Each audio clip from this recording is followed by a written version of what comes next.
2024, and I will call this meeting to order. Clerk Tara, if you would get us started, please. Moved by Dreyfus, seconded by Loveland, that the meeting of the Council of the Municipality of Dutton Dunwich opens at 4 p.m. All in favor? And that's carried. And Councillor Dreyfus, if you would do our land acknowledgement, please. We will begin by acknowledging that the land in which we gather is traditional territory of the Turn on your microphone. We will begin by acknowledging that the land on which we gather is the traditional territory of the First Nations people who have long-standing relationships to the land, water, and region of southwestern Ontario. We also acknowledge that the local lower Thames River watershed communities, which include Chippewas of the Nation of the Thames First Nation, Oneida Nation of the Thames, Munsee Delaware Nation, and the Delaware Nation of Moravian Town. We value the significant historical and contemporary contributions of local and regional First Nations and all of the original peoples of Turtle Island, North America. We are thankful for the opportunity to live, learn, and share with mutual respect and appreciation. Okay, thank you. I would remind council of any declaration of pecuniary interest. I'll submit for item number 7, the public meeting for the CIP. I have personal interest there. So. Okay, thank you for that. And I would ask Councillor Dreyfus to sit in the gallery at that time, please. Item 4, the adoption of the draft minutes. We have the July 17th and the special meeting from July 26th. Is there any errors or omissions that council wishes to bring to our attention?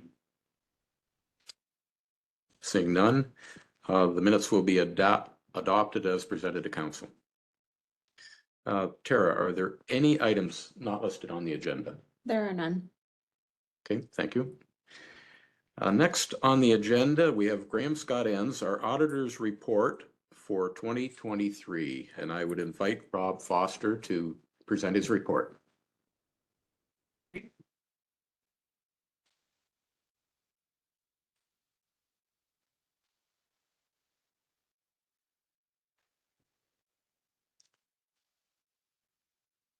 There we go. So thank you very much for hosting me tonight. If we go to our page 2, which is our independent auditor's report. So this is our report on these financial statements, and it is a non-qualified opinion, which is what you're looking for. We did not have any issues with the way the financial statements have been prepared and presented.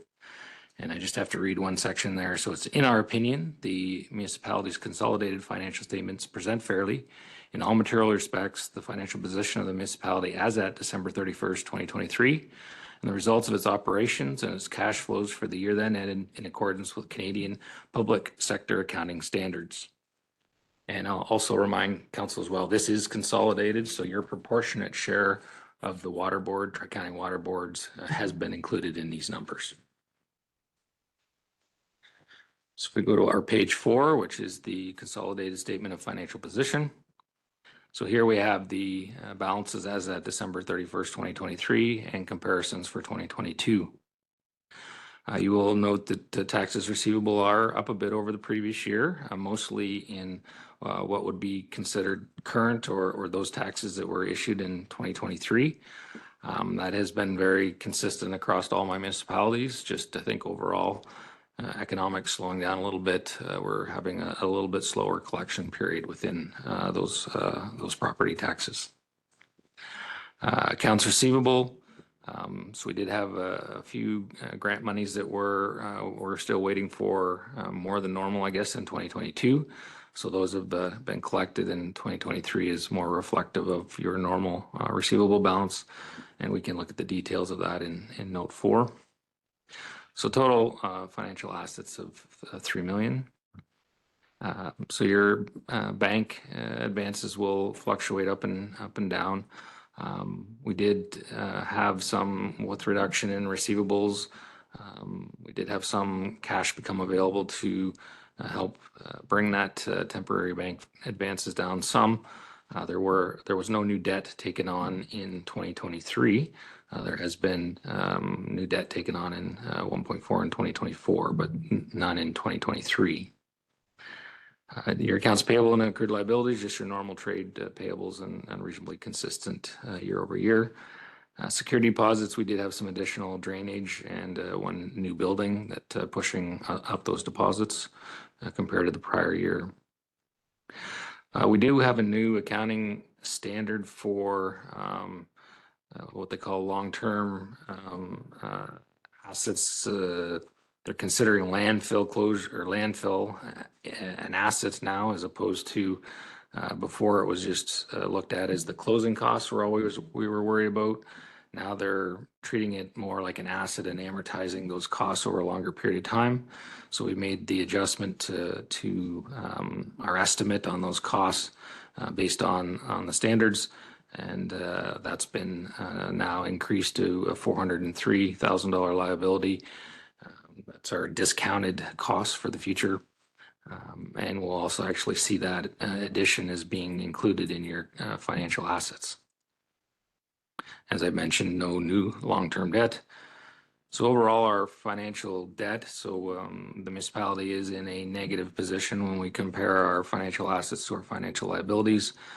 Very slight, we'll call it an improvement there, but we're still in a fairly significant negative balance. I'm sure you're quite aware of the financial position of your municipality, but we are not in a great shape from an overall standpoint as far as financial assets versus financial liabilities. We then factor in our non-financial assets, so those would be tangible capital assets. We did have some additions there, the office renovations, some water asset upgrades, as well as a new vehicle and some road work. But roughly about half of our additions versus what our amortization was on the year. So that left us with an accumulated surplus. If we take our tangible capital assets less our net financial debt, getting us to that 32 million of accumulated surplus. Again, note 11 will break that down between the various categories. 36 million of that is related to tangible capital assets. It's not like we have this big operating surplus that we could utilize. We're actually in a deficit position on an operating standpoint. Our next page is our statement of operations and accumulated surpluses. So just keep in mind that our budgeted numbers have been adapted to the PSAB format. So that does now include amortization in those expense categories. It also combines your capital funds and reserves all into one column, basically. And so you did budget for a zero balance budget. But with those adjustments is actually resulting in a $204,000 deficit. Again, with those amortization and capital components added into the budgeted numbers. So we do have actuals as well for 2023 and 2022. Overall, fairly comparable to budget on the tax revenue side of things. User charges. We did have some capacity charges that went into the sewer side of things that were not budgeted for, and that's one of the main differences there in user charges. And additionally, we got some grants both federal and provincially for the bringing in the copying into microfiche. That's not the right word. Laserfiche, yes, sorry. I'm a decade behind there with micro. So I apologize. But for those tasks as well, both people and equipment, that's our differences over budget in that particular column. So total revenues of 11,384,000. When we get into the general government, so those laserfiche costs were not budgeted for, and they're also in expenses in general government. That's part of that. as well as there was some, so for your capital budgeting purposes, you put studies under your capital budget, but they don't meet the definitions of a tangible capital asset. So we then in turn have to expense those, and those have been included in general government as well. That's why we're seeing that, and also interest costs on the operating line being higher than anticipated in that general government category from a budget to actual standpoint. Fire and police, we had the wages and contracted services up a little over expectation. Similarly, on our garbage collection and disposal, slight changes there in tonnage shipped and that sort of thing, giving us an additional over budget there for 448 versus the 509. We're actually on a positive side from recreational and cultural repairs and supplies being lower than anticipated.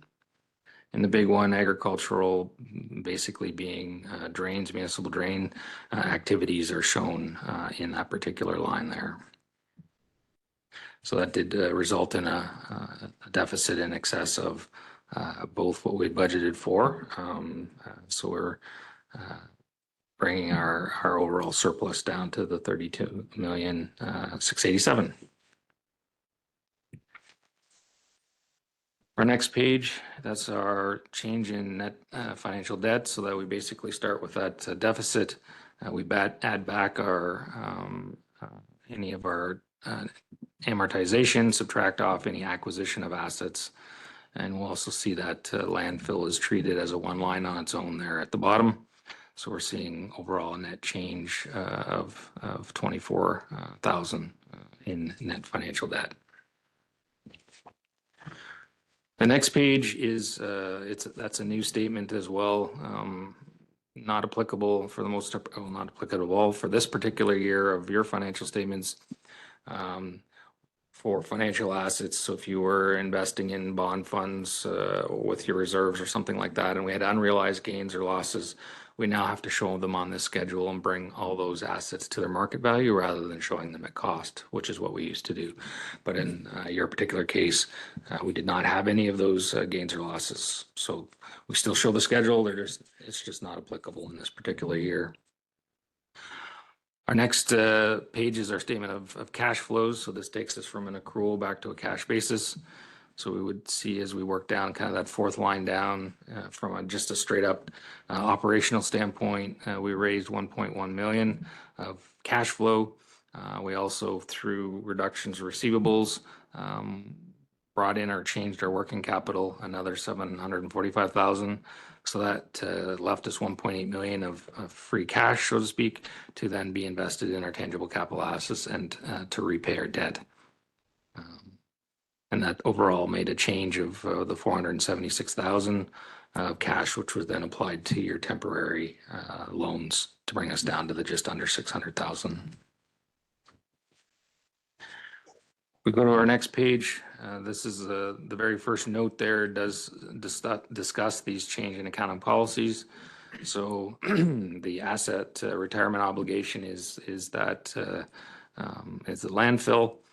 Financial instruments would be where that schedule came from for the realized and unrealized gains and losses. That was not applicable, but still a policy that you've implemented. We can move right along to our page 16, note 3. So that is our taxes receivable. So as I'd mentioned, a slight increase in what we consider current receivables, and that is comparable to other municipalities out there, seeing that increase. And then the detail of the accounts receivable. Our next page, note 5, tangible capital assets. So this is basically giving us the additions for the year in the top section by line. And we have now got that landfill under general second line down. We're recognizing that as an asset and amortizing those costs in over time.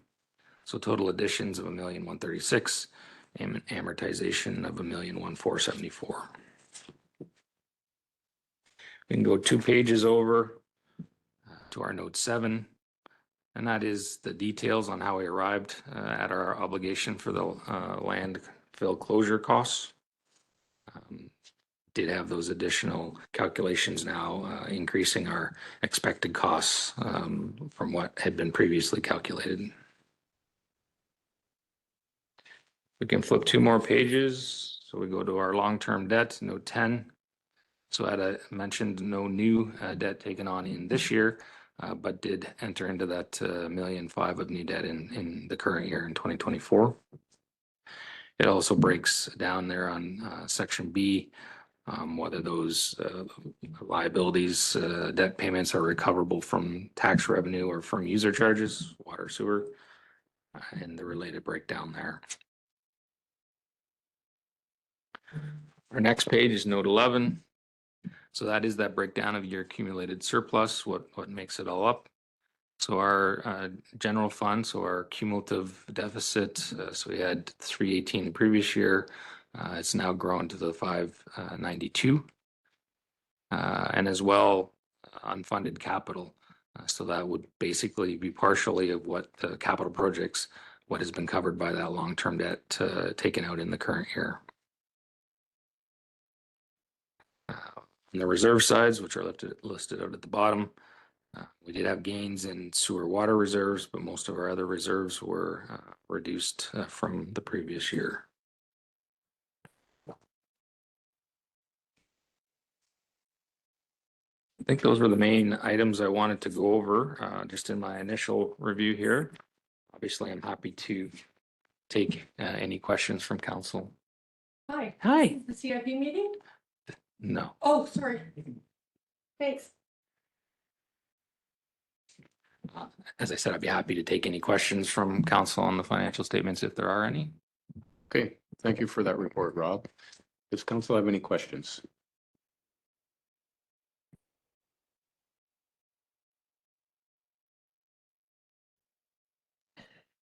Comments? I have one, Rob. Can you explain to me the extra cost on the landfill again? I'm just not clear on that, why we took that hit this year. Okay, so it's actually, you didn't take a hit this year other than the amortization component of those increased costs. So before the new accounting standard, basically there was a calculation done from a consultant trying to determine what our best expectation of those closing costs are. And then if that got adjusted, it was immediately adjusted into the financial statements. So if we'd been under the old rules and we saw that adjustment, it would have been a direct hit to the financial statements. Under the new rules, basically we're doing some calculations differently based on dumping and various percentages of capacity and all that sort of thing. So slightly different way of calculating the closing liability.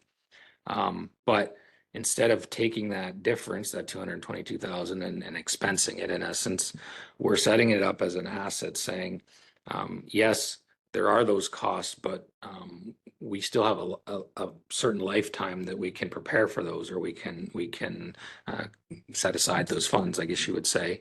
And so we're going to set that up as an asset and amortize it, so expense it over the useful remaining life of that landfill. And so really, instead of taking the 220 and you took a small amount of amortization. So our amortization on that was $3,969. So that's the only financial statement impact in the current year on the actual income statement, is that just not quite $4,000. So are we set up going forward then? That's going to get. So we'll do we'll do the calculations every year. Okay. If it turns out that we need to adjust it, we'll do it through that asset account basically, and we'll adjust the amortization accordingly. So it will fluctuate every year depending on usage and re-estimating costs, and if interest rates have changed, there's a discounting that goes into the calculation. So if those fluctuate, then you'll have to recalculate the actual liability, the discounting portion. So you will see fluctuations, but you're actually going to see less of it hitting the income statement directly than what you would have in the past. Okay. Thank you. Now I understand. You're welcome. Anything from staff? You know how I feel. I know how you feel, but, okay, if council's no comments or, The other letter that, or one of the other letters that was included in the package was what we call our audit findings letter. So this is our report on the physical financial statements. That's our report on basically your controls on management, that sort of thing, whether we had any issues, any concerns. And basically that letter, there was no concerns. Basically, it was another clean opinion from our audit findings as well. We didn't have any unadjusted errors. We didn't have any concerns with controls. Our testing all suggested that the controls were functioning as they were documented. So that's obviously what you're looking for is that clean report there as well. and council has not seen that letter Okay. at this point, but it's available. Okay. Are we finished with the auditor's report? Okay. I just want to give council lots of opportunity to, now's your time.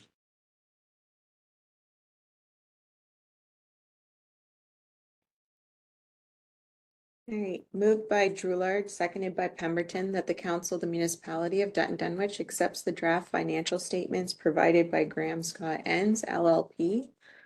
Counselor Pemberton, Yes. Counselor Drulard, Yes. Counselor Dreyfus, Yes. Deputy Mayor Loveland, Yes. Mayor Hens, Yes. and that's carried. Okay, thank you.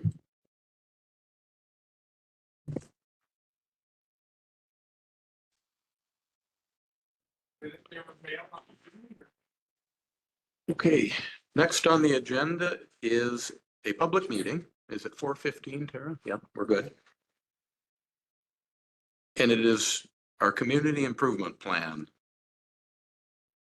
Clerk Tara, if you would get us into the public meeting, please. Moved by Pemberton, seconded by Loveland, that the public meeting for the proposed community improvement plan opens at 4:22 PM. Counselor Pemberton, Yes. Counselor Drulard, Yes. Deputy Mayor Loveland, Yes. Mayor Hens. Yes. And that's carried. Okay, thank you. This is a public meeting as required by Section 28 of the Planning Act to afford any person an opportunity to make representation with respect to a proposed CIP for the Dutton commercial area. Please note that there is no decision made at this meeting.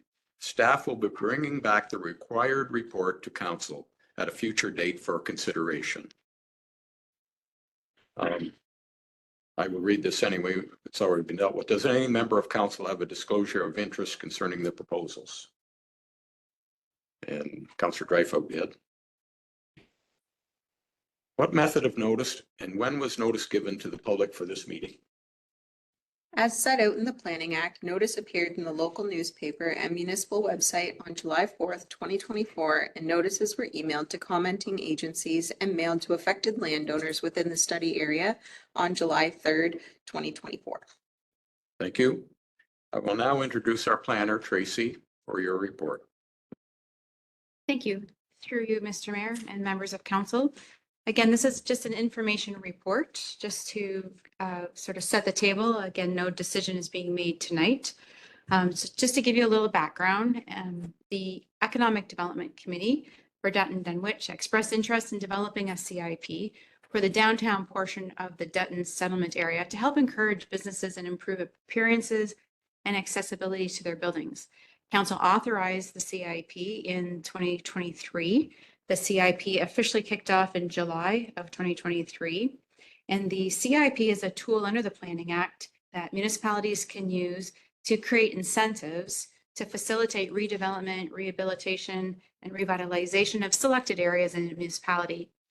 Information sessions were held over the last year. We did some open houses, we did some comment cards, we did some social media, and we tried to focus on current property that are in the subject area, commenting stakeholders, and key stakeholders in our community. Based on feedback that we received over the last year, a draft CIP document was presented to the Economic Development Committee for review, and the CIP was then approved or sorry, endorsed by the Economic Development Committee. And now we move into more of a formal process where we do a formal public meeting and we obtain formal comments in order for council to consider a final document at a later date for final approval. And then application can start being processed. Just to highlight, the CIP is made up of 3 sections. One is the Community Improvement Plan, which is more the Planning Act rules and regulations. It also includes an urban design guideline, which helps the committee make decisions on when they approve an application. Certain design elements such as window finishings, lighting, color palettes, those are identified in the CIP. And then there's a downtown revitalization component where it identifies design components for the municipality to undertake, such as matching garbage cans with street furniture, painting streetlights, more items that are in the municipal public right away. So the Economic Development Committee does recommend that we move forward with this. And on June at the council meeting, which is today, sorry, I skipped a step. The draft document was presented to council about a month ago for you to just review, and then you gave me authorization to proceed with the notification of the public meeting. So nothing has changed in the document since you last saw it. So when we did circulate at the time of writing this report, there were no comments from any of the commenting agencies. I did get 2 general public inquiries, 1 phone call and 1 in person, and they mainly wanted to know more about the application process and when they can start to apply, which can't apply until this is actually approved. So tonight is an opportunity for you to hear any public comments and making sure that everybody who does present leaves their name and I can make sure that a notice of decision is sent to them when we get to that point. It is anticipated that this will be ready in the fall. After the public meeting, I will be bringing back another report to council for your final consideration. So happy to answer any questions at the appropriate time. Thank you, Tracy. Clerk Tara, have you received any comments from staff? Yes, and they're summarized in the planner's report. Did you receive any written submissions on this application? Yes, and they're summarized in. Yes, and they're summarized in the planner's report. Before I open the floor to questions from the public, please be advised that if any person from the public wishes to receive further information on the action of council regarding the CIP, please ensure that they leave their name, address, and postal code with the clerk prior to leaving the meeting. Okay, at this point, are there any questions from the public? Yep. I'm here because I didn't realize any of this was happening. I just kind of got in on the end. I got a letter with drawings around the back of my building and I just wasn't Just sure. could I interrupt from a moment? Your name, please? Catherine Marsland. Okay, And I own the building at 160 Curry. okay, So the drawing that I received in the mail basically just showed like a little block drawn out. But there was nothing saying what was planned for it, what was going to be done. Like, I don't know if it's supposed to be a parking lot. I don't know what's happening. So I would like basically more information. I did call in to find out that there was some kind of incentive coming up. And I would like to apply for that when it's ready. But other than that, I really don't know what's going on right here. okay. Thank you for your comments. Tracy, do you care to comment on a concern or a question? Yes, thank you. Through you, Mr. Mayor. So just to give it more of a simple explanation. So the document is available for review on the website. We can certainly give copies to anybody who requests them. It sets out incentives. So property owners that are in that study area will have access to improve their property. So there are incentives such as improving facades, lighting, doors, making a building more accessible for barrier-free access, or fire code access regulations under the Ontario Building Code. There's also energy efficiency retrofitting, so new roofs, new furnaces, outdoor art installation, building conversions. So if there's anybody interested in adding more residential above the commercial units. And then there's also the municipal part of it. So in front of all the properties or in the back of the properties, there could be potential improvements that the municipality can do, like paving parking lots or expropriation of parking lots. That is one discussion that came up. Improving window boxes or street boxes and furniture. So once the CIP is approved, then applications will be prepared and we'll do some marketing with the Economic Development Committee to help people understand what kind of incentives are available. And this is all in partnership with Elk Incentives, which is a county CIP. So if you are eligible, for example, to improve your facade and you are granted $2,000 for improvement, the Elgin County could also match a $2,000. So you would have a total of $4,000 for possible improvements if you wanted to, for an example of improving your facade. Thank you, Tracy. Does that help you understand where we're at in this process? Yeah, I went and called Elk Incentives too, and they're coming up in September apparently, so this is part of that or in tandem with that apparently, so. Yeah. Perfect. Okay. Thank you. Anybody online that we know? Do council members or any member of the public have any further questions?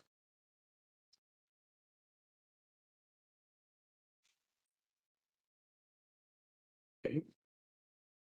If there are no further questions, please be advised that any person wishing further information on the actions of council regarding the CIP should leave their name, address, and postal code with the clerk prior to leaving the meeting. Again, please note that there is no decision being made at this meeting. Staff will be bringing back the required bylaw to council at a future date for considerations. This public meeting is now concluded. Clerk Tara, do we have anything? Do you want to leave your information? Okay, thank you. I've got 2 resolutions. Yep, go ahead, Tara. Moved by Loveland, seconded by Drulard, that the Council of the Municipality of Dutton Dunwich receives the report of the planner titled Public Meeting for the Downtown Community Improvement Plan, CIP, for the Municipality of Dutton Dunwich, dated August 14th, 2024, for information. Councillor Pemberton, Yes. Councillor Drulard, yes, Councillor Dreyfus, Deputy Mayor Loveland, Yes. Mayor Hentz. Yes, And that's carried. Moved by Drulard, seconded by Pemberton, that the public meeting for the proposed community improvement plan closes at 4:32 p.m. Councillor Pemberton, Yes. Councillor Drulard, yes, Deputy Mayor Loveland, Yes. Mayor Hentz. yes. And that's carried. Okay, thank you. Also under the planning department, we have a committee of adjustment. Tara, whenever you're ready. Moved by Pemberton, seconded by Loveland, that the regular meeting end to sit as a committee of adjustment hearing to hear application file MV 03/24 filed by Andrew and Tara Barber at 4:33 p.m. Councillor Pemberton, Yes. Councillor Drulard, yes, Councillor Dreyfus, Yes. Deputy Mayor Loveland, Yes. Mayor Hentz. Yes, That's carried. Moved by Pemberton, seconded by Drulard, that the meeting of the Committee of Adjustment for Minor Variance Application File MV 03/24 filed by Andrew and Tara Barber opens at 4:33 p.m. Councillor Pemberton, Yes. Councillor Drulard, yes, Councillor Dreyfus, Yes. Deputy Mayor Loveland, Yes. Mayor Hentz. yes, And that's carried. thank you. We have the previous meeting minutes from May 22, 2024. Has council had a chance to see those? And any errors or omissions? I see none. They will be adopted as presented to council. I will call this Committee of Adjustment hearing to order. This application for a minor variance pursuant to Section 45(1) of the Planning Act RSO 1990 as amended is required for the following reasons. To request relief from section 4.14 of the generally provisions to permit a new dwelling not connected to the municipal water system where such a system exists at the street line. The subject lands are located at 28675 Talbot Line. Does any member of council have a disclosure of interest concerning the proposals? See none. Tara, what method of notice and when was the notice given to the public for this meeting? A sign was posted on the subject property prior to the August 2nd, 2024 deadline, and notices were mailed to property owners within 60 meters of the subject property prior to the July 31st, 2024 deadline. Thank you. I will introduce our planner, Tracy, again for her report. Thank you very much through you, Mr. Chair, and the members of the Committee of Adjustment. So a minor variance application was submitted by the property owners.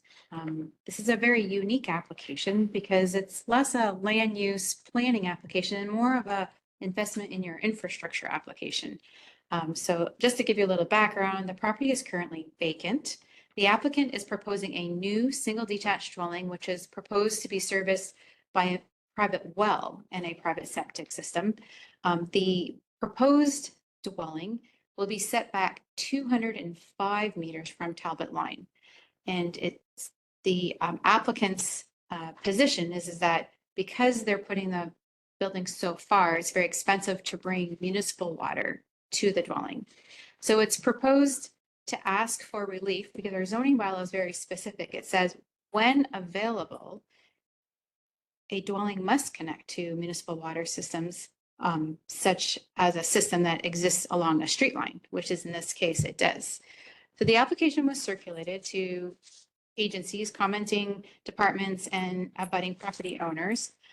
Since writing the report, the Lower Thames has confirmed they have no concerns. MTO has commented that they have no concerns. The building department didn't have any concerns.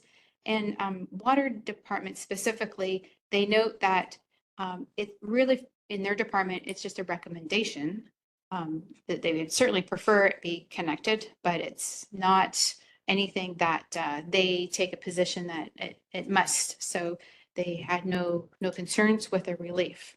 So going through different policy reviews, really it just comes down to the 4 tests of a minor variance. Again, it's not as much of a traditional minor variance application. It's more of a operational. You've invested in the water line. Are you willing to allow for this one exemption? Because it's a kind of a case by case basis. So the minor variance applications, when we've assessed it, a lot of it doesn't apply, but it is on a regulations under the zoning and the official plan that it still meets the intent. It doesn't have any impact on abutting property owners or any of their privacy, and it doesn't have any impact on any other functions in the municipality. So administration is recommending the minor variance be approved. The applicant has contacted the clerk today and does send her regards. She was just not able to make it. She did suggest possibly deferring it, but she wanted it to move forward so council can make a decision. And then again, once the decision is made, the notices go out and then there's a 20-day appeal period. So happy to answer any questions at the appropriate time. Thank you. So the owner is not present online or in person. Do the committee members have any questions on the planning report? Deputy Mayor Loveland? Just a quick question.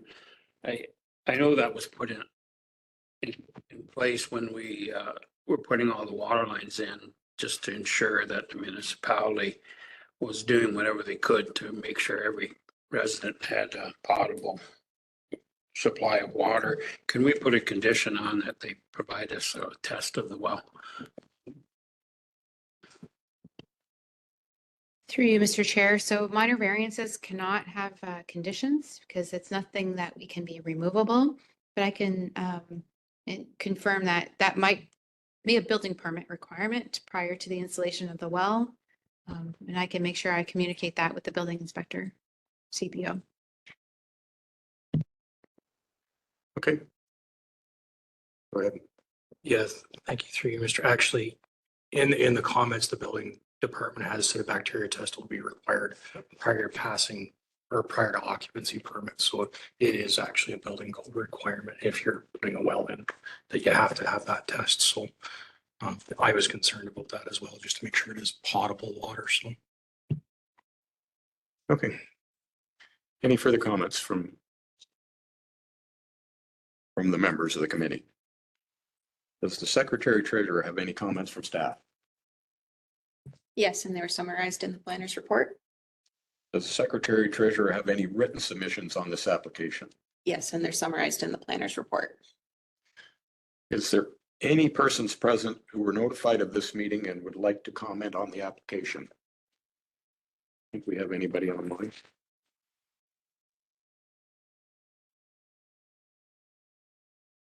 Okay. I think we're all ready for the resolution. All right, moved by Drulard, seconded by Dreyfus, that the council of the municipality of Dutton Dunwich receives the report of the planner titled Application for Minor Variance MV 03/24 28675 Talbot Line, Andrew and Tara Barber, dated August 14th, 2024 for information, and that the Committee of Adjustment for the municipality of Dutton Dunwich approves minor variance application MV 03/24 for property located at 28675 Talbot Line in accordance with the site-specific decision sheet attached to the minutes of this meeting. Councillor Pemberton, yes. Councillor Drulard, yes, Councillor Dreyfus, Yes. Deputy Mayor Loveland, Yes. Mayor Hens, Yes. and that's carried. Okay, thank you. Please be advised, the last day for appealing this decision is September 3rd, 2024. If you wish to be notified of the decision of the committee in respect to this application, you must submit a written request to the municipality of Dutton Dunwich Committee of Adjustment. If you are not the applicant, you should request a copy of the decision since it may be appealed to the Ontario Land Tribunal by the applicant or another member of the public. This Committee of Adjustment meeting is now concluded. Moved by Dreyfus, seconded by Loveland, that the meeting of the Committee of Adjustment to hear minor variance application file MV 03/24 filed by Andrew and Tara Barber closes at 4:42 p.m. Councillor Pemberton, Yes. Councillor Drulard, yes, Councillor Dreyfus, Yes. Deputy Mayor Loveland, Yes. Mayor Hens. Yes. And that's carried. And moved by Loveland, seconded by Dreyfus, that the regular meeting reconvenes at 4:42 p.m. Councillor Pemberton, Yes. Councillor Drulard, yes, Councillor Dreyfus, Yes. Deputy Mayor Loveland, Yes. Mayor Hens, Yes. and that's carried. Okay, thank you. Is there anything preventing the delegation going early? No. Okay. We have a delegation scheduled for 5 p.m. But you're present here at this time, so if you're ready to go, we can go ahead. Okay.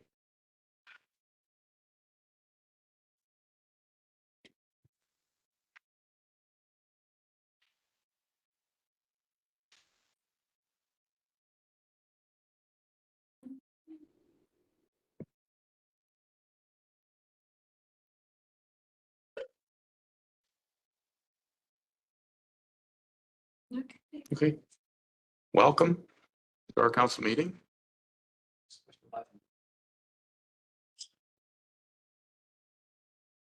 Thank you. Thank you very much. Good afternoon, and thank you for the opportunity to share with you the impact that your library has on your community. When the municipality and community members went forth 31 years ago and built the existing library facility, you had a vision, setting a standard of excellence for the Elgin County Library and creating a hub for all to utilize. My name is Janet Given, and I am the branch supervisor for the John Kenneth Galbraith Library, Dutton Branch, as well as West Lorne and Rodney branches. I've been a library assistant, the children's program person, and I've worked for 18 and a half years with the Elgin County Library System. Today, I will provide you with an overview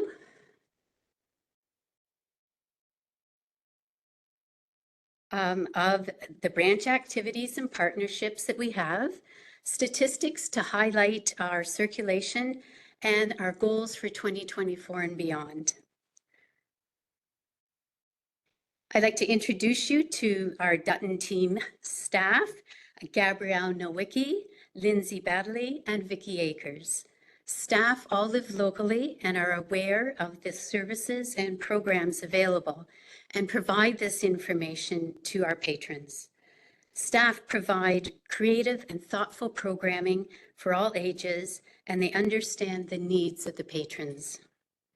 Dutton Library is open 42 hours a week on Monday, Tuesdays, and Thursdays from 9 to 7, Fridays 9 to 5, and Saturdays 10 to 2. There are specific guidelines for rural and urban public library systems, which are presented through a RUPLO, which is the Administrators of Rural and Urban Public Libraries of Ontario. Dutton Branch is considered a medium-sized library that fits all the criteria required under those guidelines, such as library size, hours of operation, staff complement, and collection size. Some upgrades that we have made is a new makerspace lab has been designed in the branch, offering services such as 3D printing, Cricut design use, sewing machines, our Mac computer, and TV for gaming.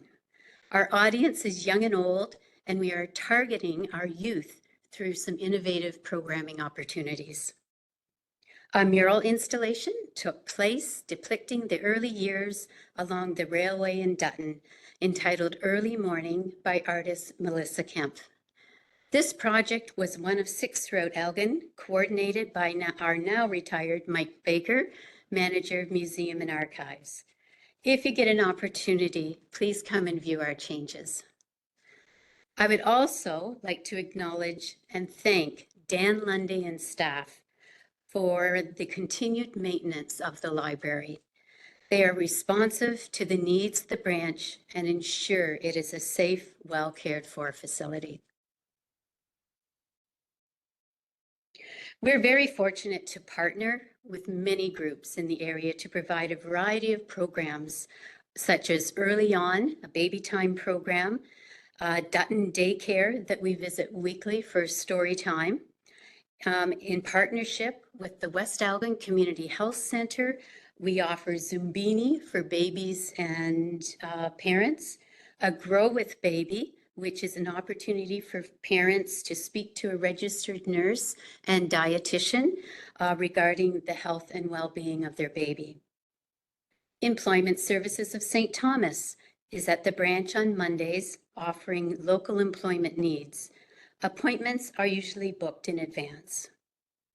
We also provide a variety of programs such as After School Antics, ages 5 to 12, Kids Corner Story Time, ages 0 to 5, Youth Board Game Nights, Adult Book Club, craft sessions, knitting circles, Scrabble programs, information nights, and our popular Summer Reading Club. This year, the theme of the Summer Reading Club was Starlight, Starbright, and included a variety of weekly activities and events. There were 159 children registered and over 43,372 minutes read. Pretty impressive. And as well, we were second in the reading challenge throughout all of the Elgin County branches. Our popular Books to Go program offers those homebound a weekly opportunity to obtain books, DVDs, magazines, and other material through the Friendly Visitor program through the West Elgin Community Health Center. We offer computer tech help on Tuesdays from 4 to 6 through a volunteer. Wi-Fi is available. Public access computers are frequently utilized. And photocopying, scanning, and faxing are extremely popular and a much needed service. Our seed library distributed 1,500 packages of seeds this year, providing families with an opportunity to grow their own backyard gardens. Did you know you can borrow a provincial park day pass from the libraries? It has been very, very popular this year. They are on a first come, first served basis.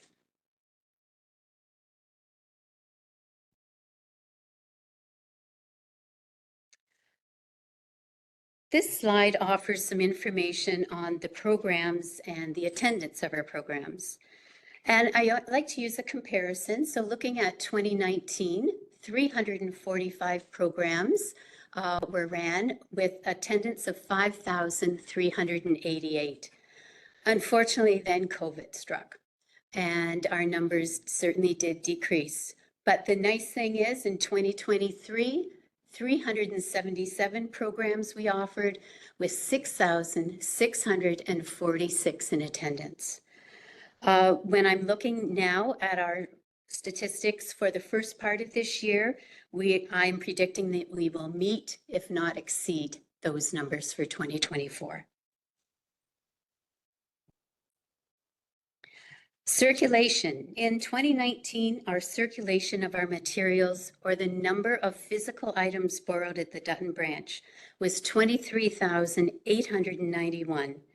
In 2023, it had risen to 24,301. And in reviewing our current statistics for the first 6 months, we've circulated 12,106 items, so well on our way to meet or surpass the 2023 total, because this doesn't include our busiest months, which are July and August.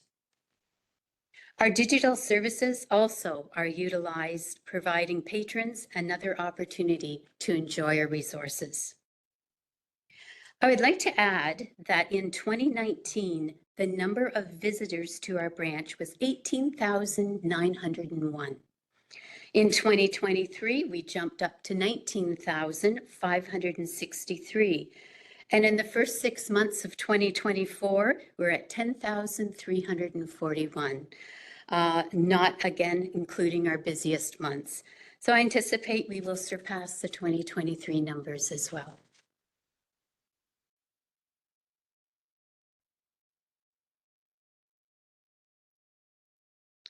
We are so fortunate to have a solid partnership with the municipality, and working with Charlotte Oliver is a true pleasure.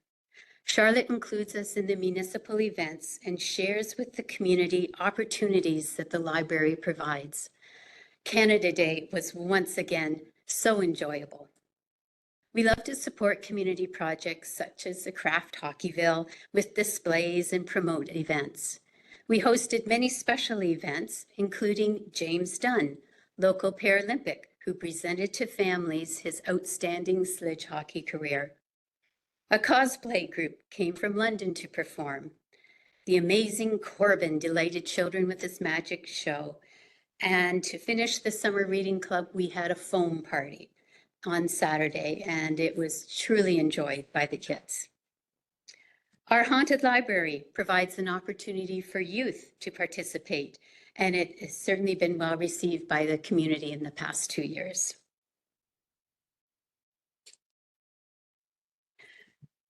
Goals that we have for the Dutton branch include an application has been submitted through the Inclusive Communities Grant program, and if approved, we may see a drive-up book drop at the Dutton Library to provide further accessibility for our patrons. An additional goal is to replace the existing indoor mural in the children's area, which has become quite faded in appearance. And we'd also like to purchase some additional resources for our makerspace as it grows.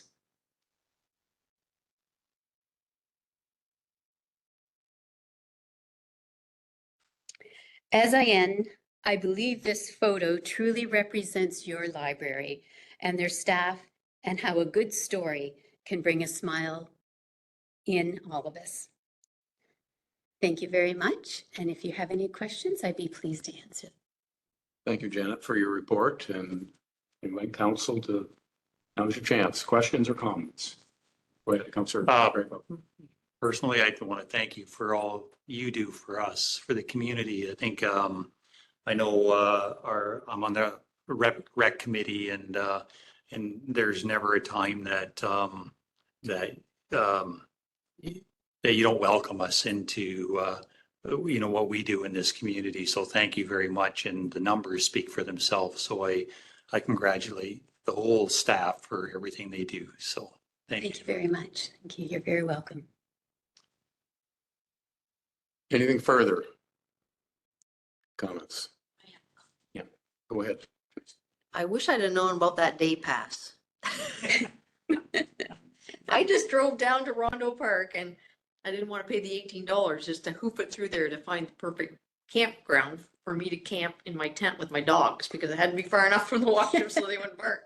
So I had to walk through it. I didn't know there was a day pass. Now you know. Now we know. I would congratulate you on your success and thank you for all you do. And the library sure isn't what the library used to be. You continue to evolve and with programming to attract the kids and the help for seniors. And I'm particularly interested in, the world is changing and some of us, our computer skills aren't the best. Mhm. And that assistance is greatly appreciated, I'm sure. So thank you for all you do. And if there's nothing further, thank you for coming. Thank you very, very much. Thank you.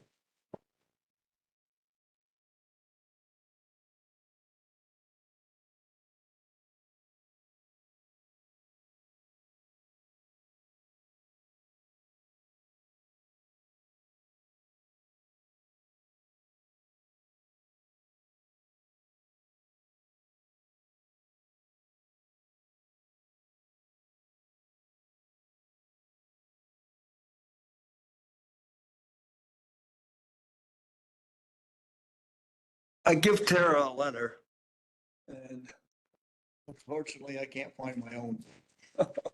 So, Council has had a chance to see your letter, Steve, so I'm going to, Tara's explained the delegation process to you. okay. Yeah. There's the other copy here that this is the one I'm more concerned about is the one that I delivered for the meeting along with some pictures Okay. Anyway, in the receipt. you have 10 minutes to address council. Yeah. So the microphone's yours. Okay, this is reference to a possible county drain damage by the contractor who installed the new water main on Shackleton Street in regard to the June 15th, 24 water issue McNeil Hayfield and the county ditch in Shackleton Street. There was numerous people involved in this and I approached the ministry to help assist to pump the water out of the ditch and the field. So the concerns that the hay would be drowned by the time the municipality had stated that the company was coming back to clean up. And along with the help from Murray Wickerson, providing enough hose from the municipality and my own equipment, on June 15th, I proceeded to attempt to remove the water. There was, just briefly in here, there's concern some of the water was not the ditch water, it belonged to all of Mrs. McNeil. And that ditch had been reworked in March in order for it to stop the water to come from the south side of the road through the culvert into the ditch and into Phyllis's field. The cattails had grown up for a number of years and it just made its own waterway. So the municipality went and reworked that ditch in early March. Everything was fine right up until the contractor showed up. Water, the ditch, everything worked. So we were watching it and we were quite worried about it after they had left. The water was not getting away. So I felt compelled to pump the water out. Unfortunately, it took me way longer than I had thought. But we were successful in pumping all the water out of the ditch, both the ditch and the field. And it did not refill. The field did not refill and the ditch stayed just above the catch basin. And I sent some previous pictures to Mike because he was involved. I asked him to be involved because I just couldn't see things moving fast enough. And another reason why I took it upon myself to pump the ditch was because of the unfortunate kind of spring that we had. And at that time, at that date, everybody locally had a break in the weather, and there was a lot of people that were extremely busy planting. And so living in a rural community, you can understand all that. So that's why I took it upon myself to try to get this water out of here.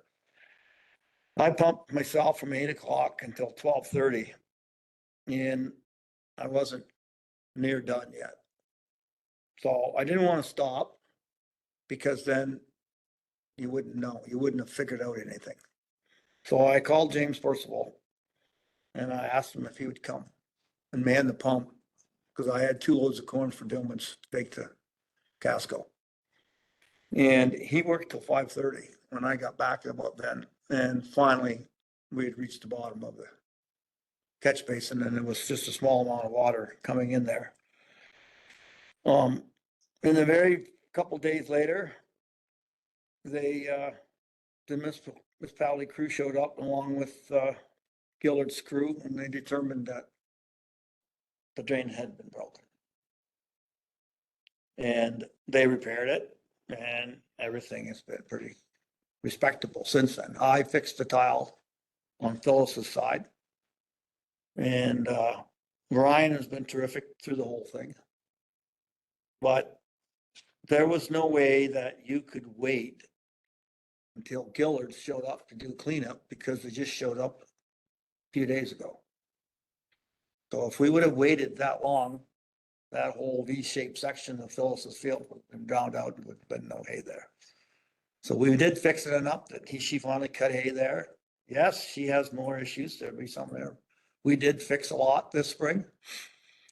And I'm just asking for that. I told Murray that day that I was volunteering my time. And he actually said that if he didn't have a wedding to go to, he would have helped me. But unfortunately, he had a wedding. So I did it. And all I'm asking for is my gas receipt to be paid. And I want to see James paid for his time. Because I wouldn't have been able to finish. And by finishing all that and pumping all that water out, when your crews showed up with rental equipment on Monday or Tuesday, a big vac unit and a spare truck in front of it, anticipating that they were going to have to remove all that water and stuff out of the ditch, it was all gone. So they were just a matter of a few minutes, and Tara has the one picture that actually shows the drain and the pipe going, the pipe and the drain going into Phyllis's field. And what we've determined is exactly what we didn't want to determine was the fact that when the road was fixed in 1986, the map shows a culvert and a pipe leaving to the west. Some arrangements were made for John McNeil to hook this pipe to the, and it's been there ever since. And it's back there again because I really can't find anywhere else for it to go. So we put all new fittings in her connections. We put all new tile in her, that piece going to meet the pipe at the drain. We backfilled it as Ryan requested. There's a picture there of the berm that belongs to the front of the culvert on the north side of the ditch. And I'm a bit worried that if there's not some stone or something put there, that if we get a big rain or something, it's gonna wash it out like it has in the previous times while the ditch was open. And they changed the flow of the water when the construction crew was working. You look at the picture, it shows westerly picture of the ditch. You can see a telephone pole coming towards town. They changed the direction and they sloped that ditch more towards that catch basin now. And now you have more water going there. And that, it's gonna be a while before that grows in. And there's sand coming from that repair job they did to meet the, dig underneath the road to meet and fix the tile. They pushed it all over into that ditch. and all that sand is heading right to the catch basin. So there's about this much sand already that's on the bottom of that fresh sand, and it needs to be stoned, or they've sprayed that liquid grass, but I don't think it's gonna work. I don't know much about it. But that catch basin and that culvert's gonna have to be maintained, and those cat tails and everything allowed to grow back up again in front of it on the north side of the road. We're gonna be looking at the same kind of situation. So I just wanted just to be aware that everything is hooked back up.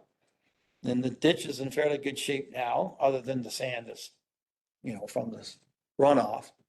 If it was covered with some stone up farther to prevent that, and a couple little small berms made so that you can slow it down a little bit, it would help that whole situation there. That's just all I'm requesting. I don't want to take up any much more of your time. You can look at the pictures I've sent them, I left them there. There is one request I have because I didn't think it was very appropriate. This lady is 86 years old. This is, she's living on that farm, and she's needing help along the way as it goes. And there is some of us that are there, Ike Ends, myself, James. We tried it, and her daughter's there a lot. And I didn't really appreciate the remark that was given to her after they examined the field and everything, saying that all the water was hers, which they couldn't determine that in any way, shape, or form until the water was pumped out. So I actually believe that especially now from the work she's done along the way, that she deserves some type of apology from that remark, because it was not necessary. She's feeling bad enough the way everything was going there with the water and coming from the neighbor's side of the road, and we had to get that repaired and so on and so forth, and water at the back that we were trying to repair. And to have it all thrown in that direction I thought was really inappropriate, because there was no way to prove it. And that was not the reason why I took this on, Mike, that particular day. I did not like the fact that I went over top of anybody else, but I just had this feeling that they had broke the pipe. And there was no way that it was going to get fixed in a decent amount of time unless somebody took the bull by the horns and found out just exactly what had happened there. And I don't mean any disrespect to anybody else in council and you yourself in any way, shape, or form. And I hope you don't think any less of me and any of the other people that are involved, because I did this, because it needed to be done, and there needed to be some answers, because there is a lot of water goes down that ditch. And now we don't get 1/2 inch rains. We get 1 plus 1.5 plus 2s. And nothing is the same now, when we're all going to be facing with that fact from here on in the future, because obviously it's not the same.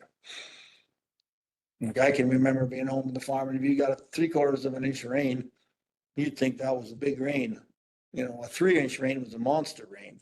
And now that can happen in a matter of a couple hours. And it's, it's going to be hard for any type of infrastructure that we actually in place right now in any town or city and community, we can be able to absorb all this. So that's one of the reasons I wanted, I thought she deserved an answer after the ditch had been fixed in the spring and we knew it was working. And there was no water in the field, and we were waiting for a chance to fix her tile inside the fence. Couldn't get one because of the weather. That's the reason why I did it. And I didn't mean to offend anybody, but it had to be done. I thought it had to be done. So I'll leave it with you, and you can decide. You get my phone number or anything like that. You need me for anything else. Anybody wants to go down there? Ryan's been excellent. He knows pretty much everything's going on down there. Just so that you know, there was some conversation about putting a backup valve in that short section from the ditch or inside her fence to stop anything from, if the ditch failed, to stop it from going back into her field. And through Ryan's experiences and Mr. Fodor's and the guy down at Union Pipe, on 4 Highway, they suggest strongly against it. Basically because they're high maintenance. And he says sand, doesn't take how much sand, any kind of dirt to throw them off, and then they're not working or they're jammed. So then you gotta take the cap off, take the riser off, take the cap off, clean it all and put it all back together. And they strongly advise. So it is the same way it is as it was, only there's all new fittings on her side and all new tile going from whatever we replaced back down to that drain. That's basically. the end of Thank it. you, Steve. I have one question. Do you think the problem is solved? Do you think it's been fixed? The drain is working. The drain, if it's a reasonable amount of rain, that catch basin doesn't fill. It takes the water away immediately. These huge rains that we're getting, the last rain, the first time it rained, it was fine. And then a day and a half it rained again. Well, then that ditch filled. And within 24 hours, the ditch was empty because what happens is the outlet at the other end gets full. So the water's gonna stop sooner or later. The same thing with any drain in the tile, in the field. If the creek gets swollen up this high and the drain is down here, it's gonna slow the water flow down. And that's all that happens there. That tile, Ryan says, goes across the road and goes all the back to the houses, back almost to possibly, he thinks,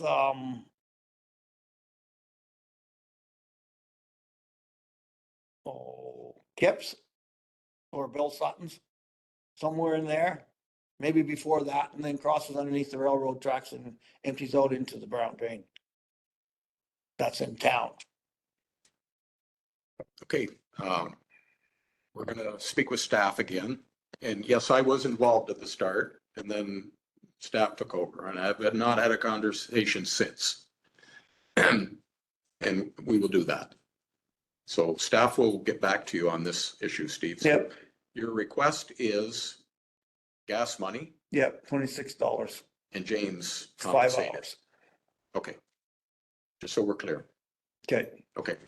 Thank you for your delegation. thank you very much for your time. I appreciate it all.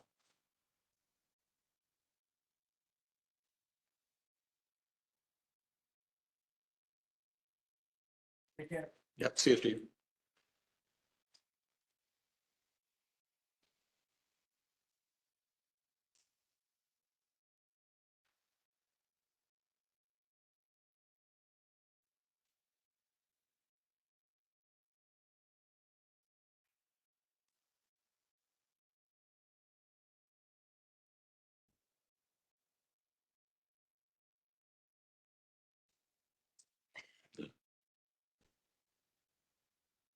That's all right. We can carry on anyway.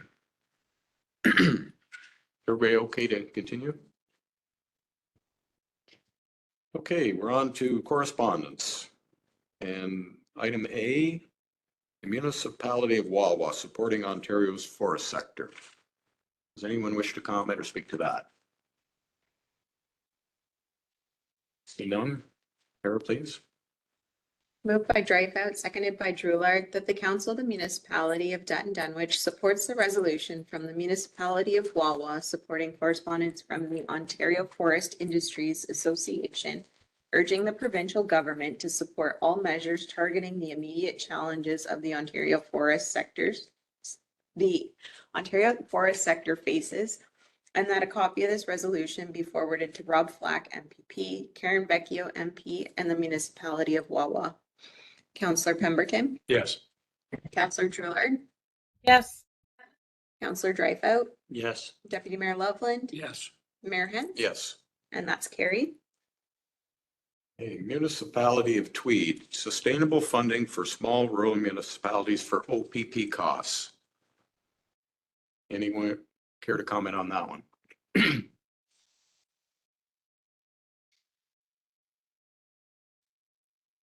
Just a comment from, wouldn't it be nice if they uploaded that? Clerk Tara, please. Moved by Truelard, seconded by Pemberton, that the Council of the Municipality of Dutton Dunwich supports the resolution from the Municipality of Tweed calling on the Ontario government to immediately implement sustainable funding for small rural municipalities by reabsorbing the cost of the Ontario Provincial Police Force back into the provincial budget with no cost recovery to municipalities, and that a copy of this resolution be forwarded to Rob Flack, MPP, Karen Vecchio, MP, the Municipality of Tweed, and the Municipality of Wawa. Councillor Pemberton. Yes. Councillor Droulard. Yes. Councillor Dreyfus. Yes. Deputy Mayor Loveland. Yes. Mayor Hent. Yes. And that's carried. We have from AMO, a call to action, social and economic prosperity review. Anyone wish to comment on that? Go ahead, Clerk. All right, moved by Pemberton, seconded by Loveland.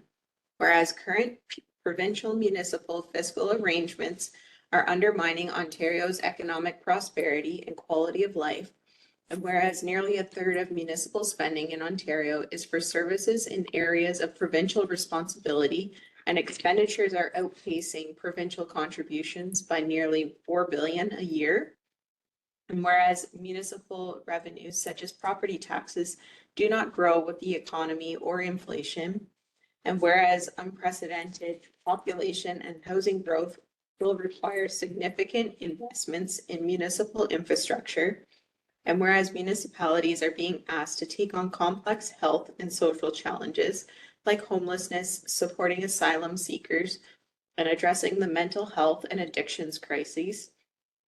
And whereas inflation, rising interest rates, and provincial policy decisions are sharply constraining municipal fiscal capacity, whereas property taxpayers, including people on fixed incomes and small businesses, can't afford to subsidize income redistribution programs for those most in need, whereas the province can and should invest in the prosperity of communities, whereas municipalities and the provincial government have a strong history of collaboration.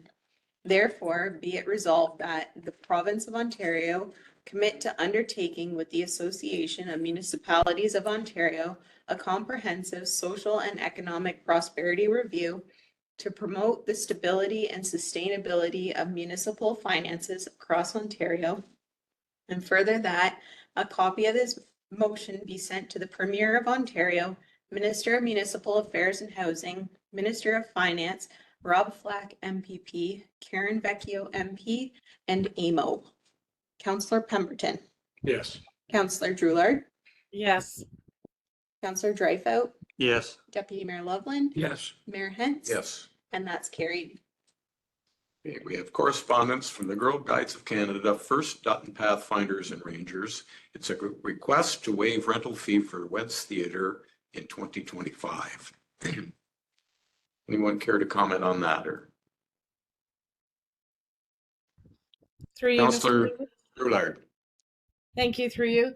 I just wanted to say that this group has been working really hard. Like I've seen a ton of fundraising activities, so I would be in favor of supporting it because they really have been doing a lot of work for quite some time now, since I think about the beginning of the year or just shortly after the beginning of this school or 2024. So anyway, I just wanted to give that little bit of information. They have been working very hard to raise the funds. Okay, thank you for the comments. Anything further from council? I appreciate their heads up, 2025. Quite often they're last minute requests, so Tara, resolution, please. Moved by Loveland, seconded by Dreyfus, that the Council of the Municipality of Dutton Dunwich pre-approves waiving the rental fees for the First Dutton Pathfinders, Girl Guides of Canada, for use of the Wed's Theatre either January 17th or 18th, 2025, in the amount of $208.25 plus HST for a family dance fundraising event. Councillor Pemberton. Yes. Councillor Droulard. Yes. Councillor Dreyfus. Yes. Deputy Mayor Loveland. Yes. Mayor Hent. Yes. And that's carried. Okay, thank you. And we have correspondence from Dutton. No, sorry, I'm jumping ahead here. the town of Bradford, West Willamberry, Ontario Long Service Medals. Any comments from council on that one? See none. Clerk Tara, please. Moved by Dreyfus, seconded by Drulard, that the municipality of Dutton Dunwich supports the resolution from the town of Bradford, West Willamberry, endorsing the creation of a province-wide long service medal for police and for paramedics, modeled after the existing such reward for firefighters. And that a copy of this resolution be forwarded to Rob Flack, MPP, Karen Vecchio, MP, and the town of West Willamberry. Councillor Pemberton, Yes. Councillor Drulard, Yes. Councillor Dreyfus, Yes. Deputy Mayor Loveland. Yes. Mayor Hens, Yes. and that's carried. Now to the Dutton Dunwich Minor Ball Diamond Improvement Project Update and Fund Allocation Request. Now, council has had the documents, but have a seat, Mary Jo. You took the time to come out here and we've read it all, but is there anything further, or I'll let you speak to it? Sure, yeah, just super quickly, it's, we're asking for the same 20,000 from two times ago to go to Diamond 2. So we had come back before and asked for it to go to Diamond 3. And then after looking at what the staff did to get the Diamond playable, we didn't need to put that money into Diamond 3 for this season. So that was positive. And we're ready to go. We fundraised the rest for Diamond 2 to be done, and the contractor would like to start middle of September to hopefully avoid the problems that we had with the first Diamond when he got going a little late in the season and it got wet. So that's the main purpose for the request, and then also to ask for the staff time and work to do the demolition of the existing backstop and dugouts. So overall positive, I think we're getting there. And then we were excited to find out about the Trillium grant as well. So we've just started figuring out what all that process is going to look like, but wanted to provide that update to council as well, that we have the money now to do the backstops and the dugout on Diamond 3. And then the next thing will be us looking at getting a full quote to convert it to a clay infield and to install the fallow line fencing and the safety netting that's required for those houses on Leach Street. So we're bumping along. And our goal is to have the quotes for the foul ball fence lines and safety nets by the end of the year, so that we have an idea of what is going to be required and what grants we can submit Yes. for those. Yeah. Okay, thank you. Go ahead, Councillor Pemberton. Not really a comment, just shoot me an email. I put up some fencing and netting in Southwold recently, so I do have some contacts for that, and I had some quotes, so I can get you some names on that. Thank you. Councillor Dreyfus. Thanks for everything you're doing there. Question Diamond 3, have you considered seating at all or benches or in the process?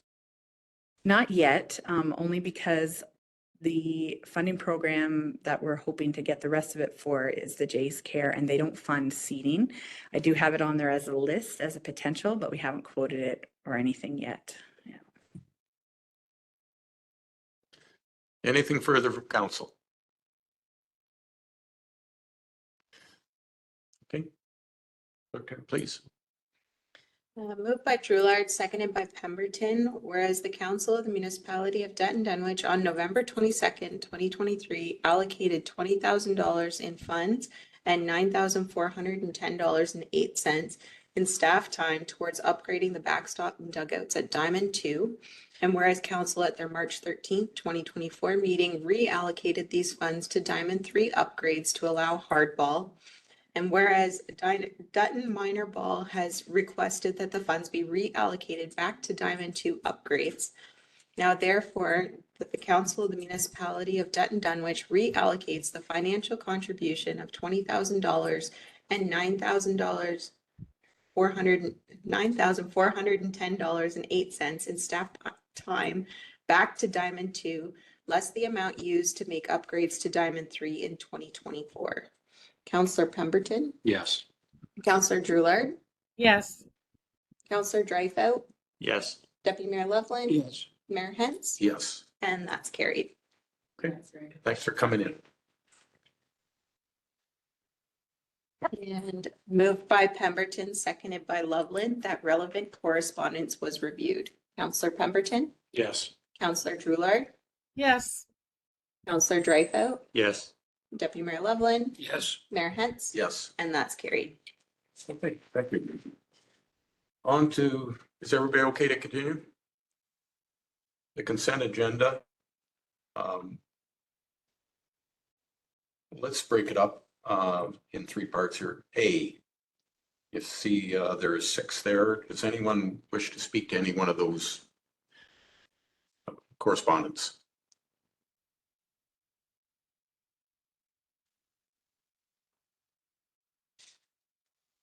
I see nothing at this point. The committee reports. There is 11 of them.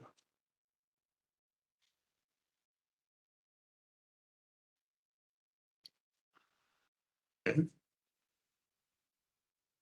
Staff monthly reports. Any comments, questions?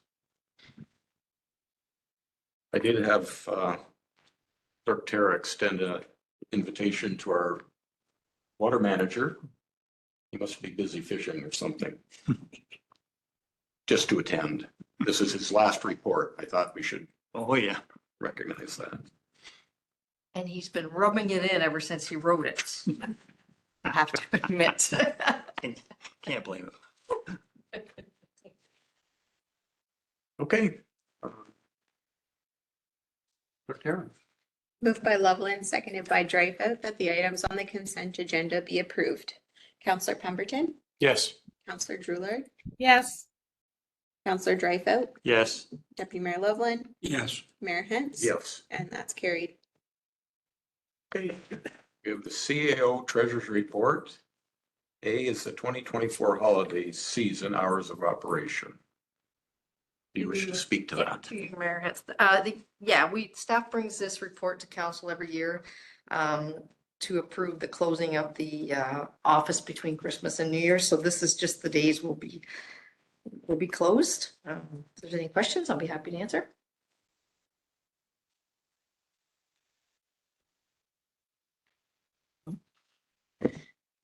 Council's okay? Okay, please. Moved by Dreyfus, seconded by Drewler, that the Council of the Municipality of Dutton Dunwich receives the report of the CAO Treasurer titled 2024 Holiday Season Hours of Operation dated August 14th, 2024 for information, and that Council approve the 2024 holiday hours of operation. Counselor Pemberton, Yes. Counselor Drewler, Yes. Counselor Dreyfus, Yes. Deputy Mayor Loveland, Yes. Mayor Hens. Yes. And that's carried. Okay, and we have the Dutton Pump Station and Force Main Upgrades Work Plan. To you, Mayor Hens. I don't think there's a lot of explanation for this report. Dylan came last meeting and discussed this with council. They've since supplied us with the work plan to get going on this project. The professional services are estimated around 200,000, which in my report, I was requesting sewer reserve money, but I think I can manage to pay for this through the OSIF funding along with the software, asset management software. So I'd like to maybe change that reserve to the OSIF funding instead of sewer reserve. Other than that, if there's any questions on the report, I'd be happy to answer. Anything from council? Go ahead. Well, I think we don't have a choice except to do something. I guess we're all going to be concerned where that 4 million is coming from, of course, but I think we have to go ahead. I guess, I still am a bit concerned that we haven't really resolved any surface water issues yet, and I'm sure we're still getting that in there. I don't know if there's anything we can do about that. But it appears that there's still a fair bit of that getting in. So it may put our capacity not quite as serious a problem as it is. But nonetheless, it's obvious we're getting close to capacity in the whole system. So we need to be planning ahead. Okay, did you want to funding? Oh. Yeah, further to this report, we did not receive the funding from the enabling housing. I reached out and talked to somebody and we were very strong in our technical, project readiness and critical health, but we're very low on our impact on housing. We don't have enough housing to push us over. And also we don't have the financial capacity to build this. As I say, our FIR goes to the province every year and I do get calls every year on how we're going to survive. And we don't have the capacity to, you know, even come up with our share of this project. There is another round opening up starting today that we could put it through and just try and do phase one. I still don't know if our financial capacity will put us through or if we have enough housing, but I don't think it'd be worth trying for the full amount again. And I kind of, the way they do this is kind of like the homeless person that can't get a job because he can't buy a suit. That's kind of the shape we're in right now because we need the money more than anybody else, but we can't get it because we can't push ourselves through. And I do say that we depend a lot on grants and we don't have the financial capacity to get us through till when the province actually flows us the money. So we really struggle. So, yeah, I was quite disappointed we didn't get it. But, you know, it's, if council wishes me to try again with maybe just phase one and the force main and the pump station, we could try. And then decide after that what we're gonna do, so.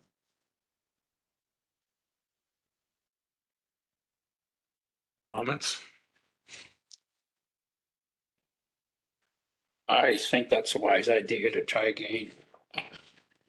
I maybe not so much, and I was a concern I had that whole big amount was gonna be more than we could chew at one time, and I think it's wise that we try again. At least nothing happens. We've got some time involved, I know, but other than that, and I guess I'm going to say this because it's been in the back of my mind for a while, but you know, I'm not as confident with Dylan as I was in the past.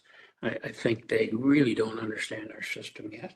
I think it's unfortunate maybe that maybe we need a committee to work with them because, you know, I was involved before in the previous Reeve. I have some knowledge that they don't really have there yet.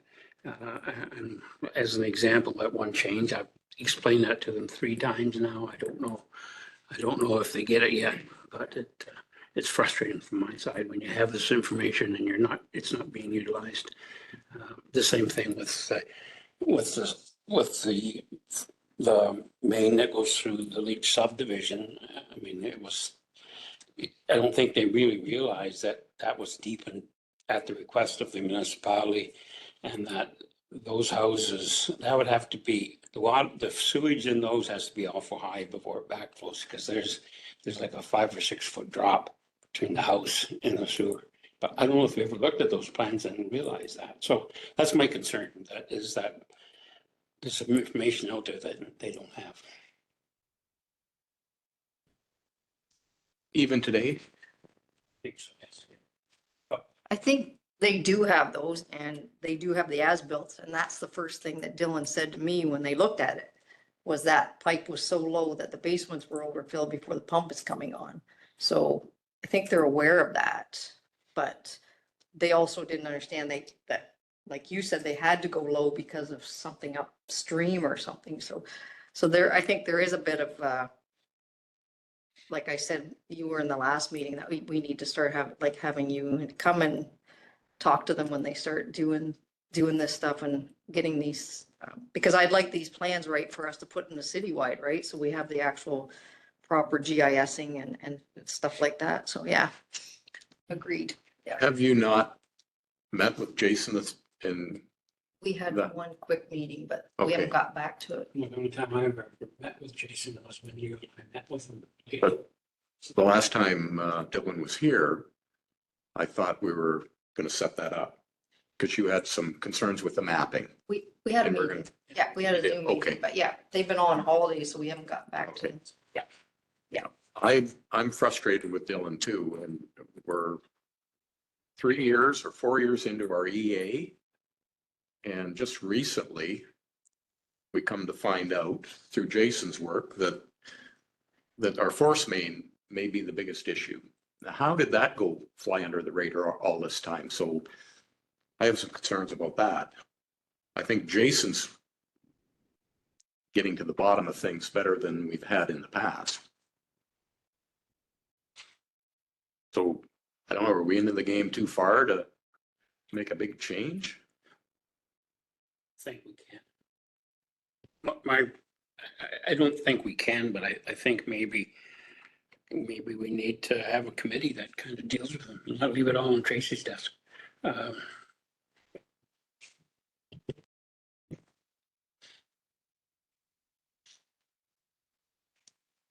We'll move forward on it. Go ahead, Councillor. Just getting back to the financing and the funding portion of it. So if we didn't meet the criteria on the financing because of our lack of potential building, I guess that's what comes down to, right? Our potential growth and Well, this fund is all about houses, right? We Right. don't have enough houses. We don't have enough houses ready to go to, we weren't high on the list for house, like the No. amount of houses that we and- could and supply, right? And I get it. Yeah. But I sort of get it. The push is to, the push on the province is to get developing, and yet we can't because of our capacity issues. So, I mean, potentially, but I sort of get their perspective. But flipping it over from the other side, what is our maximum lending capacity? That we haven't resolved. So now we're in a situation where we have to sit down and decide what can we afford? What is our capacity? Because it's all going to be on us at this point in time, and chances are, even if we scale back our project, and I don't know how the heck we're going to scale back our project. I just don't know where, to be honest with you, unless we come up with another process where our subdivisions start to build their own waste. I think we That might be an option. might have to go to the communal septic. system Yes. Because And- we might be stuck. We might at be this stuck. point, yeah. So I feel like we're stuck because I feel like we,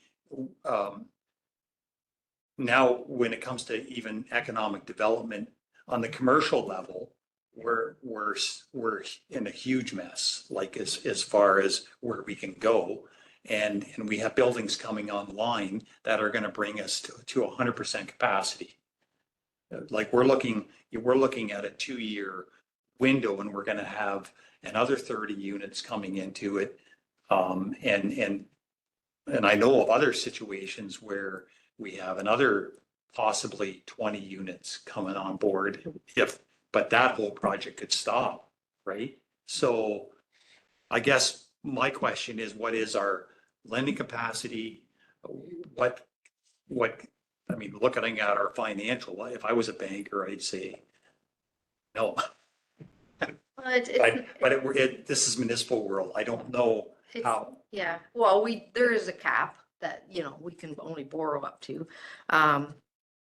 But it's not just that, it's how much can you put on the user charges? Like, this is all user fees. It's not tax rate driven either. So the amount of people we're gonna have on the septic system, how are we ever gonna get that paid back? Like, we're never gonna collect enough or put the sewage rate up, charge high enough to ever get ourselves out. So, yeah, so there's a lot of moving parts here of how we should proceed.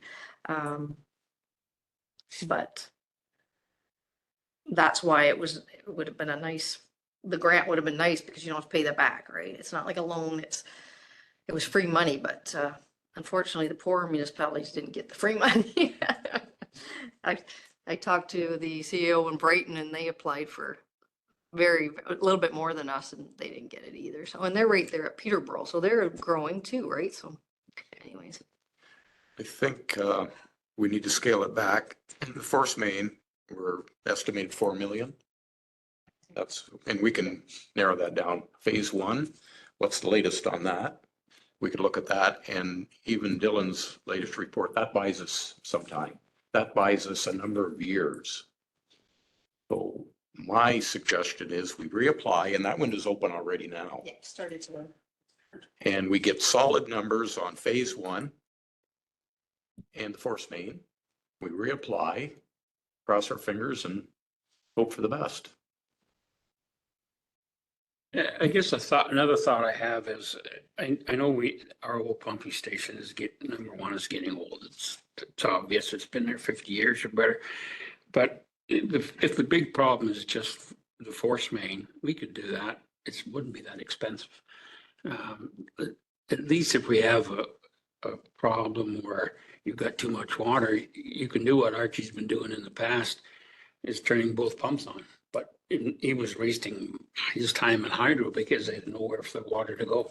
So even if we had a bigger outlet force main from the pumping station to the plant, it would buy us a little bit more time, I think. And that wouldn't be 4 million. That would probably be 500,000. I know Dillons won't like that because they like to do the whole thing right, and I can understand that. But maybe that, and maybe even a little change in powers on the pump we got in there would give us a bit more capacity out of it than what we're getting. So, but that's something I think we need to look at as well. If I remember Dylan's report, the pumping wasn't the expensive part, or the equipment. So you could probably upgrade the pump with the force main with not a huge amount. Yeah, I mean, the old pumping station is getting really old and deteriorated, but you can put a bigger pump in it even. If you had a place to get it away. But I mean, there's no use putting bigger pumps in unless you do the force main. So even that could be done in stages. I guess if we're on our own, Ken, that's probably something we'll have to look at. But how does council feel about reapplying? If not the big thing. Yeah, okay. So we'll move forward on that. We'll get the solid numbers from Dylan. They change all the time. Council is agreeable to that. And I guess the other thing that we have talked about in the past, I'm sorry I'm jumping in here, but thought came to my mind is, we have talked about asking those developers out there to put some money on the table up front. And maybe it's time we have that meeting with them and say, hey, if you want to build here, we need some help. And maybe you got to pay half of your connection fees from your subdivision to get us started. But I think we need to do that. And I think maybe Mike and I need to be involved with it. I don't think it's fair to leave all that on Tracy's hand dealing with these developers. I don't know, I'm probably the toughest one here. Well, I agree. I think we got to take a hard look at that and money up front. And I mean, it happens in other places. It's not a novel idea. So we're just expecting the same treatment. Sometimes it's 100% upfront. Yeah. And it's not the 50, it's 100% connection fee upfront at the signing of the development agreement. So, yeah. And that's the only way we pay for this. It's through future connection fees, not through our existing sewage payers. So just getting back to what Deputy Mayor Loveland said, how do we proceed with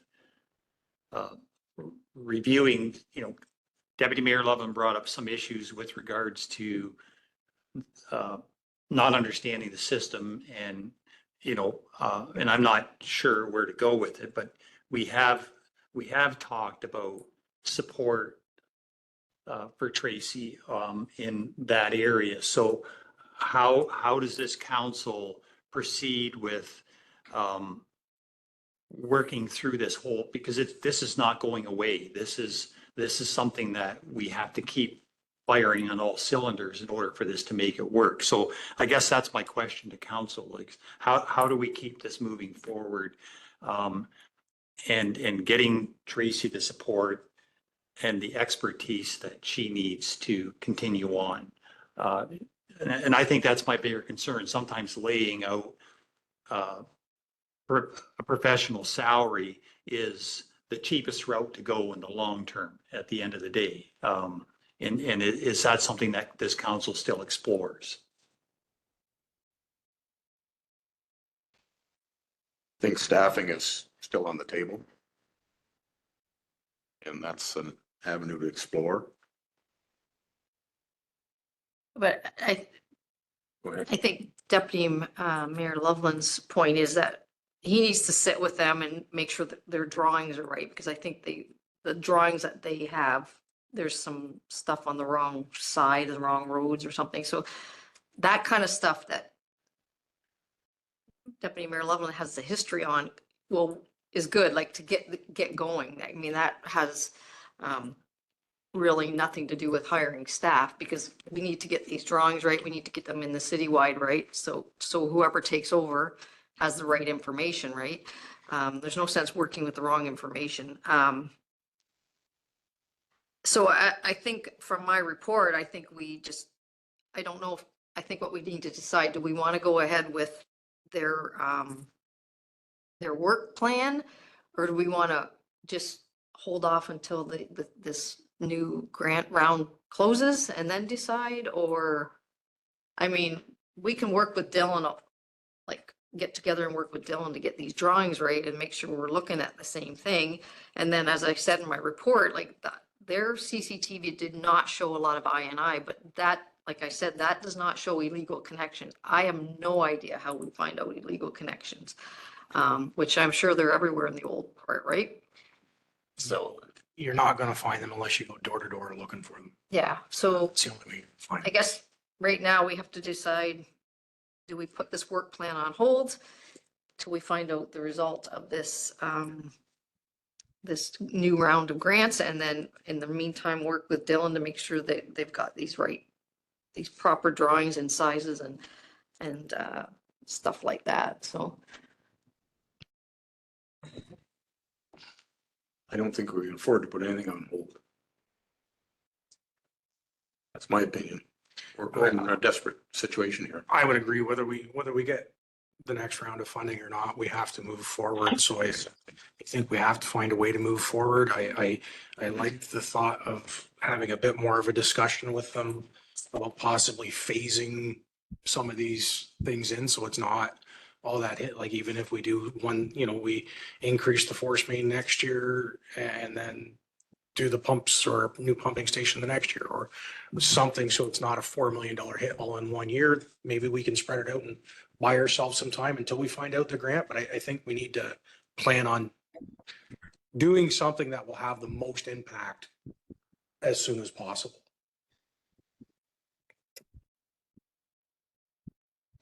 Just say, I agree, we need to go ahead and maybe we can phase it in, but they're still gonna need to know from us what we really want. And so I don't know why you change your motion to, but even for the grant, it's good to have that engineering done, because then you're shovel ready, because without that, then you're waiting.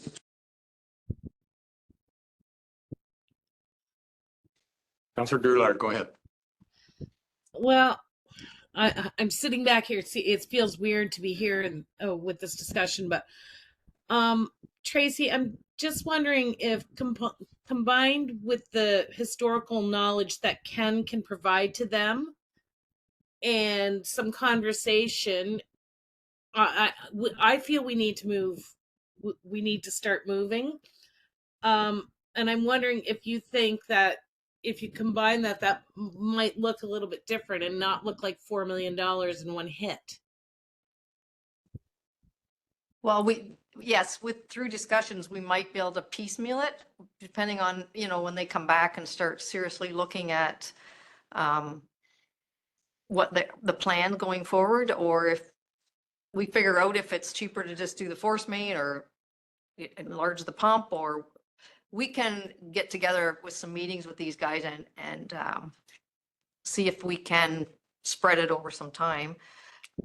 As for, starting to investigate the 4 million, I mean, obviously I'm not going to sign anything without council's approval, but even if we Yeah. do get this next grant, we still will have to come up with our portion. So it won't hurt to have that in play anyways. So, yeah. So Absolutely.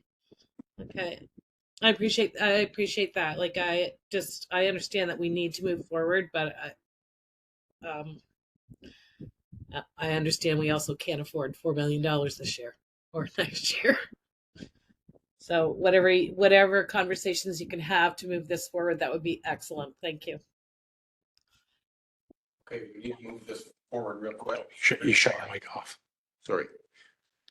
We need to move forward. We're going to apply again. I think council's in agreement with that. So we'll get the latest numbers, and if we don't get it, that doesn't limit us in what we do. Okay, good.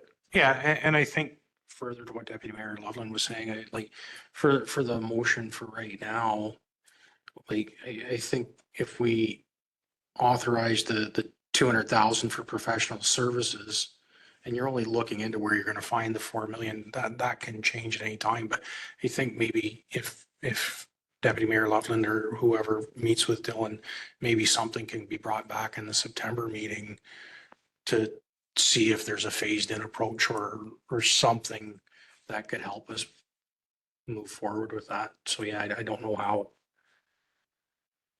Does the resolution need to be rewritten, or does it just stand the way it is? I think this is fine. We're just except- looking into it. Yeah, I think this is fine, except for I think we should change that to OSA funding instead of sewer reserve. So We could deal with the resolution and go ahead. I think maybe we should go that OSIP funding or reserves. That way it's. well, we could do it that way. Yeah. Yep. Perfect. Yep.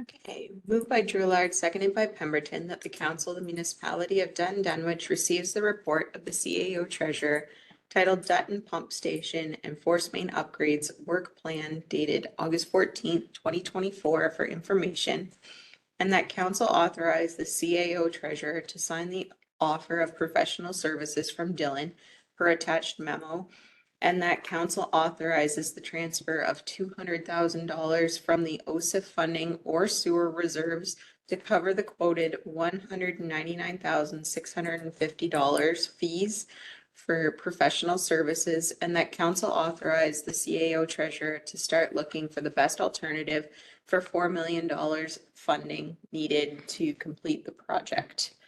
Councillor Pemberton. Yes. Councillor Drouillard. Yes. Councillor Dreyfus. Yes. Deputy Mayor Loveland. Yes. Mayor Hens. Yes. And that's carried. Okay. Oh, I'd like somebody hit the light. Is that what that was? Yeah, the crosswalk. The crosswalk. Really? Yep. And it's shady.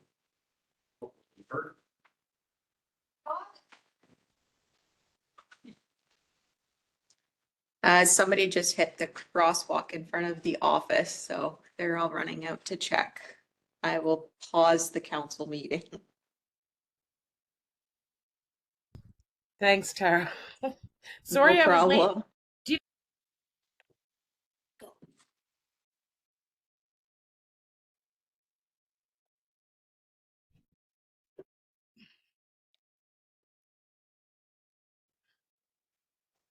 Good to go. Okay, I was about to say, any unfinished business? Any new business? Any announcements? None? Item 17, the proposed bylaw. It's the stop sign bylaw. Everybody's had a chance to look at that. Clerk Tara, the resolution, please. Moved by Pemberton, seconded by Loveland, that bylaw 2024-37, being a bylaw to amend bylaw 2007-19, providing for the erection of stop signs at intersections. For this one, Lyons Road and Thistle Street, be read a first, second, and third time and passed. Counselor Pemberton, Yes. Counselor Drewlard, Yes. Counselor Dreyfus, Yes. Deputy Mayor Loveland. Yes. Mayor Hens. Yes. And that's carried. Okay, next item is our closed. So Tara, if you take us there, and I didn't know planning duties included traffic control, Tracy, but thank you. You look good out there. I took your picture. Yeah, I can. Traffic control. All right. Moved by Loveland, seconded by Dreyfus, that the council for the municipality of Dutton Dunwich now moves into a session of the meeting that shall be closed to the public at 6:20 PM in accordance with section 2392 of the Municipal Act, SO 2001, chapter 25, for discussion of the following matters. A, litigation or potential litigation, including matters before administrative tribunals affecting the municipality. Section 2392E of the Municipal Act for the OLT appeal. B, labor relations or employee negotiations, section 2392D of the Municipal Act regarding finance staff. Counselor Pemberton. Yes. Counselor Drewlard. Yes. Counselor Dreyfus. Yes. Deputy Mayor Loveland. Yes. Mayor Hens. Yes. And that's carried. So we're locked down. No, I wasn't sure. What is that? That's new. It's fancy. It is. All right. Working on our procedures. So for the Risen report, based on direction from council enclosed, we have moved by Drewlard, seconded by Pemberton, that the council of the municipality of Dutton Dunwich receives the report of the planner titled Ontario Land Tribunal Appeal to application for zoning bylaw amendment ZBA 11/23-9347 Curry Road, municipality of Dutton Dunwich, Cynthia and Gregory Monk, property owners, dated August 14th, 2024, for information.